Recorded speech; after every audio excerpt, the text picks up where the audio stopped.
My wife is an educator, and we just want to know what we can do to help out with the CSCOPE, the issues with CSCOPE here recently. Yeah, David was in for yesterday's show. David Barton is with us. We were talking about CSCOPE, and it is a truly frightening scene. Best thing you can do, I think, is educate yourself on what it is. But as a teacher, I'm going to let David answer on the teacher thing. As a parent, get your kids out of public school. Get your kids, get your grandkids, get them out of the public school system. Pat is working on some things himself for, quite honestly, our family, and also we'll hopefully be able to reveal some of these things through the American Dream Labs this summer.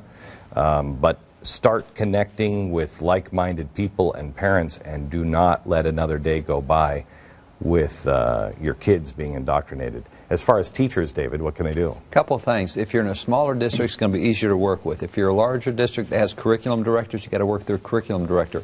So when you find things you don't like, things are wrong, you have to go say, no, wait a minute, look at this. This is what it's teaching, but we know this over here. So you have to do some preparation work to be able to get your superintendent or whoever to go along with you.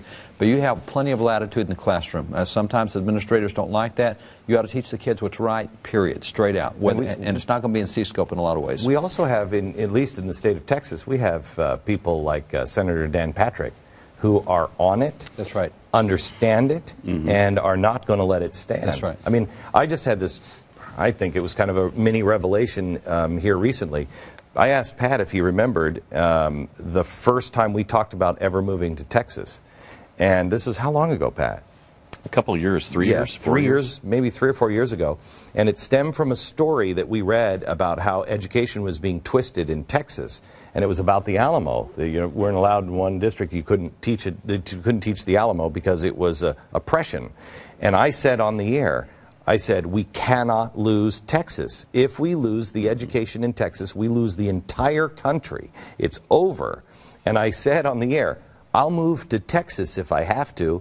We're going to stop that slide. We have to.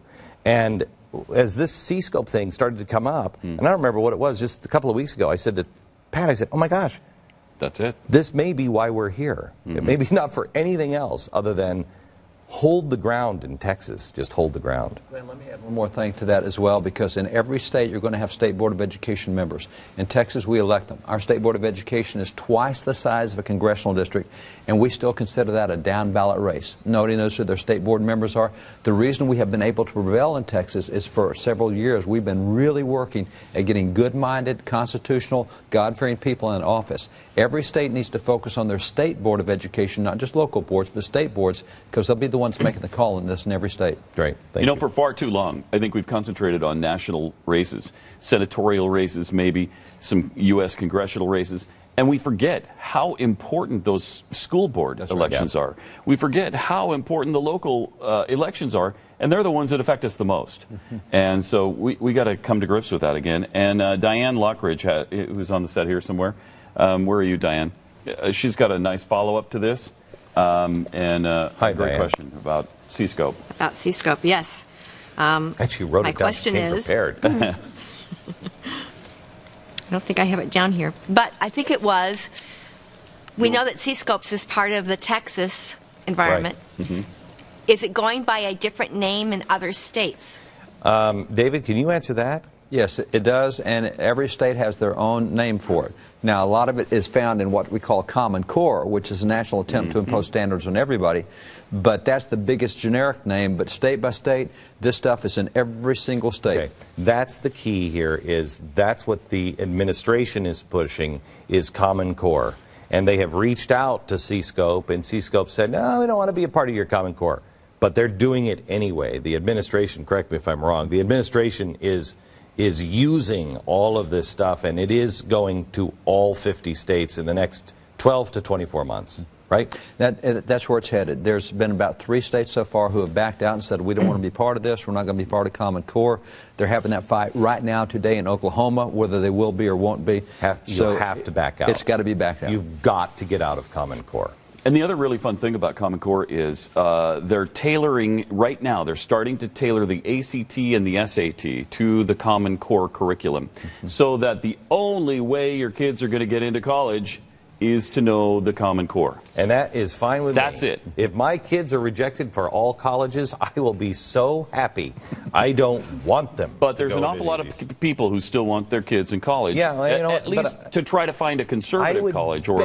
I would beg you, America, to look at the people who are successful in this country and notice that Steve Jobs, that Bill Gates, a lot of them. I never went to college. George Washington, Ben Franklin, but I mean current people. Michael Dell is another one. Did not go to college, and they if they did, they dropped out early. Right. They all felt that that was oppressive, or they couldn't afford it. And I believe sincerely that that led to their success because they were no longer thinking exactly the way they were taught to think. We're being taught not how to use our brain and how to think. We're being taught what to think, and that's why we're not coming up with any answers. Americans have always been known for their ingenuity. Our universities and our college systems and our educational from K through 12 is killing our ingenuity, and it's got to be stopped. Don't be afraid to let go of college. Where's Cheryl DeWitt, who has a really good contemporary question about something that was going on? Let me just follow that up with another one. Is the guy who started Whole Foods. And when I say let go of college, that doesn't mean let go of your education. He's a great example. He educated himself, and he did it all himself. So it's not let go of education, it's let go of the system. Well, Thomas Jefferson was one of the greatest minds in history, and he did it himself. George Wythe University in Utah is a great example, and they can't get into nobody will accredit George Wythe University. And I just sat, I remember distinctly, they gave me an award, and I had to go do a fundraiser award thing for them one night. The night before, I had been sitting at a table with some of the country's greatest leaders. The president was in the room, and all of these leaders were sitting around this table, and I'm listening to them, and it's all just nothing but BS. The next day, I am with freshmen, sophomore, juniors, and seniors from George Wythe University. The intelligence level and the conversation that we had that night at the table was 1,000% smarter than what I had with all the leaders of the country. You can think out of the box, and there are this is a completely radical different way to educate your mind and your kids, and it is all based on George Wythe, who was the one who told Thomas Jefferson, this is how you do it. And none of the universities will accredit these guys. None of them will. They'll all say, no, sorry, your credits are no good here, except when they try to go and get a doctorate, they are scoring so far above everybody else that they're accepting them anyway. They're accepting them to Princeton and to Yale and to Harvard anyway. Why they'd want to go and waste their money there is beyond me, but they're doing it.